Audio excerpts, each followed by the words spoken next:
कोणी जर म्हणत असेल असं की सनातनच्या विरोधात आहे, सनातनच्या विरोधात, मी जो आहे हं, की सनातन धर्माचा आदर करणारा हं, आणि मुस्लिमांना नेलेली मुलगी वापस आणणारा. हं.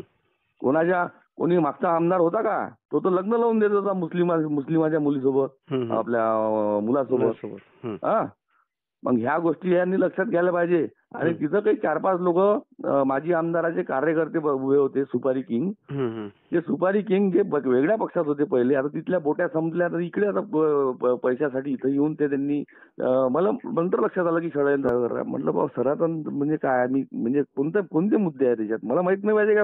बुंदेलपुरा येथील उपोषण स्थळाला भेट देत असताना मोठा गदारोळ. आमदार प्रवीण तायडे यांच्याकडून चुकीची वागणूक मिळाल्याचा उपोषणकर्त्यांचा व्हिडिओ स्वरूपातून दावा. नमस्कार, आपण पाहत आहात सहारा समाचार. मी संकेत अपाले. बुंदेलपुरा येथे उपोषणाला भेट देत असताना गदारोळ. आमदार प्रवीण तायडे यांच्याकडून चुकीची वागणूक दिल्याच्या व्हिडिओतून दावा. उपोषणात बसलेल्या व्यक्तीसोबत आमदार प्रवीण तायडे यांनी केलेली वागणूक हे योग्य नाही. सकल हिंदू सनातन संघटनेच्या मागण्यांकडे दुर्लक्ष करून उपोषणकर्त्यांची गैरवर्तन करणे हा अन्याय असून याचा आम्ही तीव्र निषेध करतो. जय श्रीराम, असं देखील सोशल मीडियावरील पोस्टमध्ये म्हटलं आहे. याच पोस्ट संदर्भात विचारणा करण्यासाठी आमचे प्रतिनिधी रुपेश फरगुंडे यांनी संवाद साधला आहे आमदार प्रवीण तायडे यांच्याशी. त्यावेळी त्यांनी कुठल्या प्रकारचे गौप्यस्फोट केले ते पाहूया आपण पुढील वृत्तामध्ये. सर नमस्कार. नमस्कार. नमस्कार. सहारा न्यूज मधून बोलतो रुपेश फरकुंडे. बोला बोला बोला. एक व्हिडिओ आला आहे. यामध्ये जे उपोषण करते होते त्या उपोषणकर्त्यांना उद्धट वागणूक दिली, यावरून थोडासा गदारोळ झालेला होता आणि सकल हिंदू समाजाच्या मागण्यासाठी ते तिथं उपोषणला बसलेले होते. या संदर्भात जो व्हिडिओ व्हायरल झाला, काय सांगाल तुमची प्रतिक्रिया म्हणून? पहिली गोष्ट आहे की या जो उपोषण करताय त्याचं एक उपोषण मी पहिलं सोडवलेलं होतं, म्हणजे वेगळ्या प्रकरणासाठी पोलीस स्टेशन समोरच. पण काल माझी तब्येत बरोबर नसल्यामुळे मी काही कुठे गेलो नाही. परंतु बुंदेलपुऱ्यात जो हे असते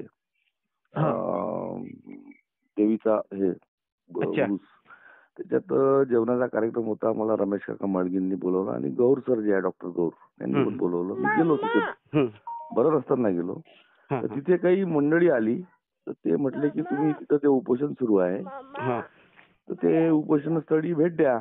म्हटलं बा कशाचं उपोषण आहे, तुम्ही आलेच नाही, 4 दिवस झाले, 5 दिवस झाले. म्हटलं बा 4 दिवस झाले, 5 दिवस झाले, पण मला एखादं सूचना तर पाहिजे, पत्र तर पाहिजे, फोन तर पाहिजे की कोणतं कशा कारणासाठी आहे, काय आहे. व सनातन के लिए लढ रहा है. म्हटलं भाऊ सनातन म्हणजे काय, मी म्हणजे कोणते मुद्दे आहेत त्याच्यात मला माहित नाही पाहिजे का भाऊ, सांगा. बरोबर. मग अशा परिस्थितीत मी तिथून मग मला समजलं की ते त्याच्यावर त्या मुलावरती काही हे लावलेलं आहे, तळीपारीचा हे लावलेला आहे 10 दिवसासाठी. अच्छा. 12 दिवसासाठी असं काहीतरी.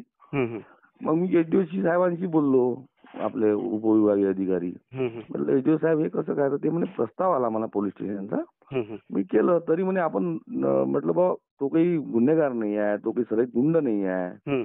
मग पोलीस स्टेशनशी बोललो, तर पोलीस स्टेशन मध्ये बा आता 2 दिवस झाले, मी तरी प्रस्ताव पाठवतो म्हणे, आणि तो रद्द करण्याचा म्हणजे मला अधिकार नाही. पण एचडीओ साहेब, म्हटलं एचडीओ साहेबांशी बोललो मी, आणि ते सगळं ठरलं.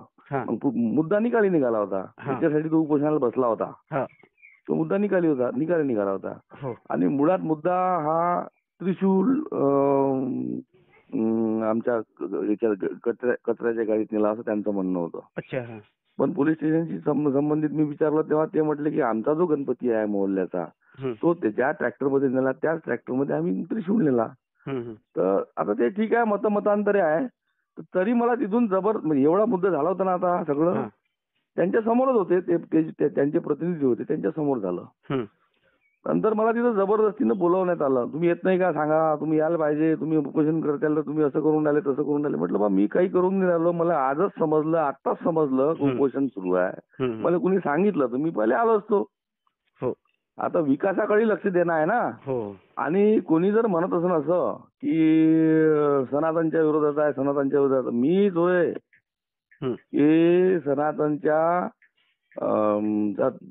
सनातन धर्माचा आदर करणारा आणि मुस्लिमानं नेलेली मुलगी वापस आणणारा. कोणी मागचा आमदार होता का, तो तर लग्न लावून देत होता मुस्लिमाच्या मुलीसोबत, आपल्या मुलासोबत. मग ह्या गोष्टी यांनी लक्षात घ्यायला पाहिजे. आणि तिथं काही 4-5 लोक माजी आमदाराचे कार्यकर्ते उभे होते, सुपारी किंग.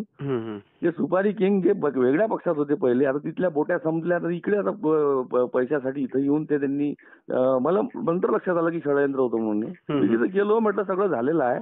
आणि जे माझ्याजवळ आले होते ते पण तिथे उपस्थित होते. ते म्हणे सगळं भगवने बोलले, एसडीओ साहेब से बोलले, PSI साहेब से बोलले, असं झालं. तर सगळं झालं ते.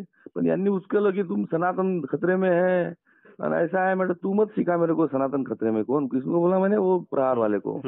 तू काय को सिखा रहा है? तूने तो 20 साल में कुछ किया नहीं सनातन के लिए.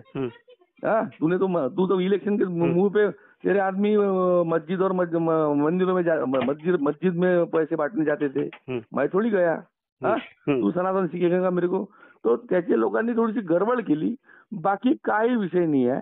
मी त्या पोराचंही हे बोलत नाही, त्या महिलांबद्दलही काही विषय नाही आणि बाकी जे कार्यकर्ते होते त्यांच्याबद्दलही विषय नाही आहे.